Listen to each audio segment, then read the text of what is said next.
Subscribe now and press the bell icon. Never miss an update.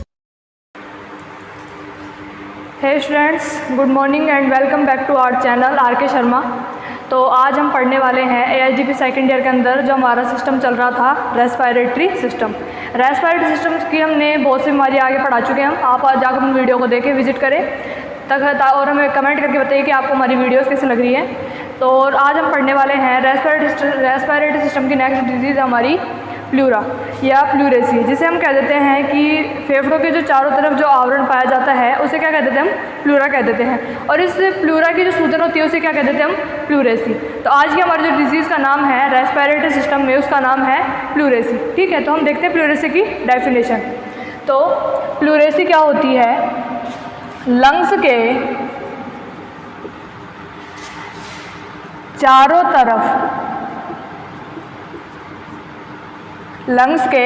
तरफ के बाह्य आवरण को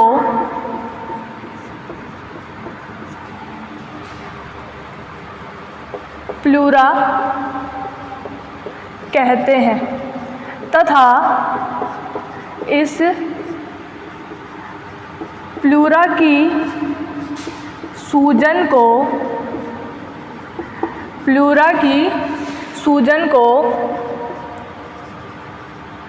प्लूरेसी कहते हैं। क्या कहते हैं, प्लूरेसी कहते हैं। यानी कि फेफड़ों के चारों तरफ का जो बाह्य आवरण होता है उसको क्या कह देते हैं, प्लूरा कहते हैं। और इस प्लूरा की सूजन को ही क्या कह देते हैं, प्लूरेसी कह देते हैं। यह है एक प्रकार से फेफड़ों का रोग माना जाता है। क्या माना जाता है, इसे एक प्रकार से फेफड़ों का रोग माना जाता है। तो जैसे कि हमने पढ़ा था प्लूरोन्यूमोनिया, तो उसी के हिसाब से इसको प्लूरेसी कह देते हैं। तो इसे हम प्लूरो न्यूमोनिया भी कह सकते हैं, प्लूरोन्यूमोनिया भी कह सकते हैं, क्योंकि इसमें प्लूरा में सूजन आ जाती है। क्योंकि हमने न्यूमोनिया के बारे में पढ़ा था, प्लूरोन्यूमोनिया कई प्रकार के होते हैं, प्लूरोन्यूमोनिया, लोबार्ड न्यूमोनिया, ड्रेंचिंग न्यूमोनिया, ये प्लूरोन्यूमोनिया के प्रकार है। आगे हम देखें इसके क्या क्या कारण हो सकते हैं, ईटियोलॉजी। ठीक है, अब इसमें के जो कारण हो सकते हैं वो क्या हो सकते हैं। सबसे पहले तो हमें पता होना चाहिए कि फेफड़ों की जो बाह्य आवरण होता है, तो इसको अगर किसी प्रकार का अगर नुकसान हो, चोट लग जाए उस वजह से, तो फेफड़ों में जो बाह्य आवरण होता है उसमें चोट लग जाने से। ठीक है, नेक्स्ट है bacterial, viral, protozoal and fungal infection से। ठीक है, इन वजह से भी पशु को रोग हो सकते हैं। इसके जो एग्जाम्पल हैं पास्चुरोला, मल्टोसीडा हो गया। ठीक है, एक इसमें हो गया पास्चुरोला हिमोलाइटिका हो गया, ट्यूबरक्लोसिस हो गया।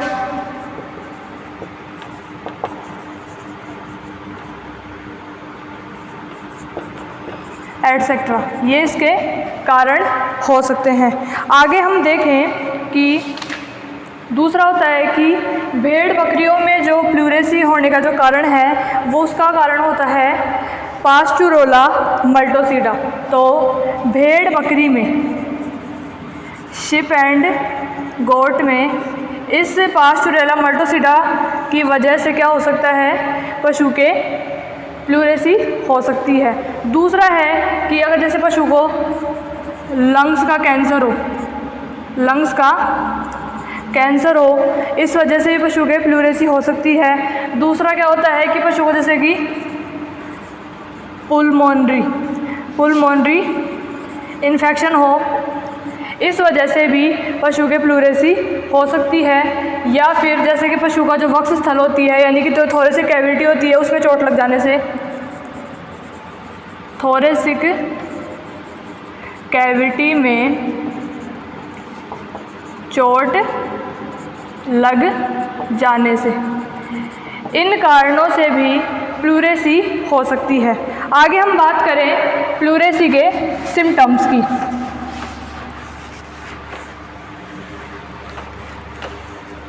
तो सिम्टम्स में क्या आएगा, वही भाई रेस्पिरेटरी सिस्टम से रिलेटेड डिजीज है तो सबसे पहले क्या आएगा, नाक से डिस्चार्ज आएगा। तो पशु के नोज से डिस्चार्ज आएगा, वह म्यूकोपुलेंट भी हो सकता है,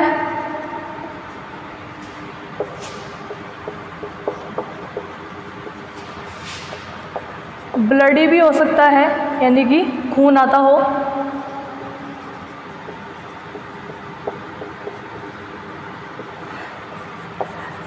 पस यानी कि मवाद युक्त भी हो सकता है, मवाद युक्त भी हो सकता है। ठीक है, ये इसके सिम्टम्स हैं। क्या करता है पशु, रुक रुक कर चलता है। ज़्यादातर क्या होता है कि जब पशु को प्लूरेसी होती है तो पशु रुक रुक कर चलता है तथा अगले पैरों को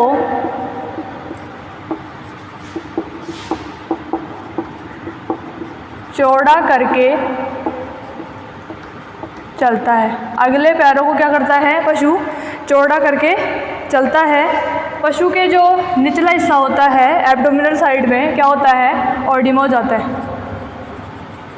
एब्डोमिनल पार्ट के साइड ऑडिमा हो जाता है यानी कि पानी भर जाता है।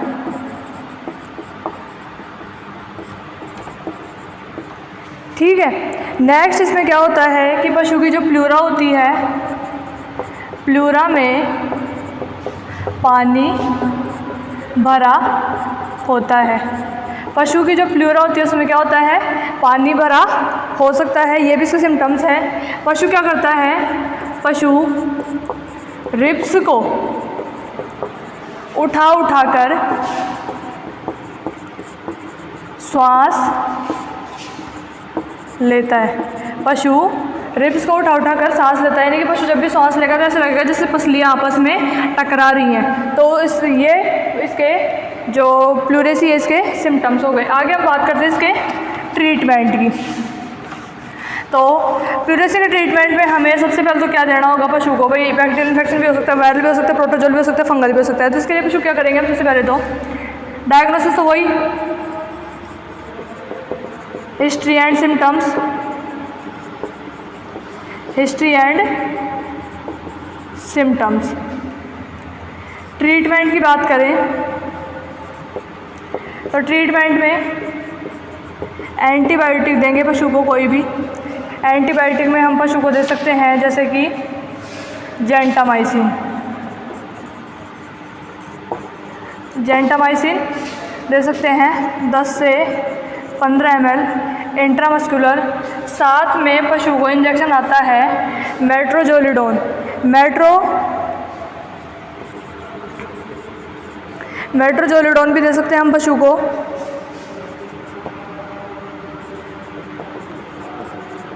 मेट्रोजोलिडोन दे सकते हैं कम से कम 10 ml इंट्रामस्कुलर। उसके अलावा हम क्या करेंगे कि पशु का जो प्लूरेसी में जो पानी भरा हुआ है उसे बाहर निकालेंगे। प्लूरा के पानी को बाहर निकालेंगे तथा पशु को आराम देवें। पशु को आराम देवें और पशु के जब सिरिंज से पशु को जो पानी है फ्लूइड है उसको बाहर निकालने के बाद हम क्या करेंगे कि इंजेक्शन आता है डेक्सामेथासोन 0.1 mg पर kg बॉडी वेट पे दे सकते हैं। इंजेक्शन डेक्सामेथासोन 0.1 mg पर kg बॉडी वेट के अकॉर्डिंग पशु को हम दे सकते हैं। यह भी हम, ठीक है। तो इसके साथ ही आज हमारी जो पशु की डिजीज़ थी प्लूरेसी वो कंप्लीट होती है। तो स्टूडेंट्स, आपको वीडियो कैसी लगी उसे लाइक करें, शेयर करें, सब्सक्राइब करें, साथ साथ बेल आइकन को प्रेस करें, ठीक है। Thank you students.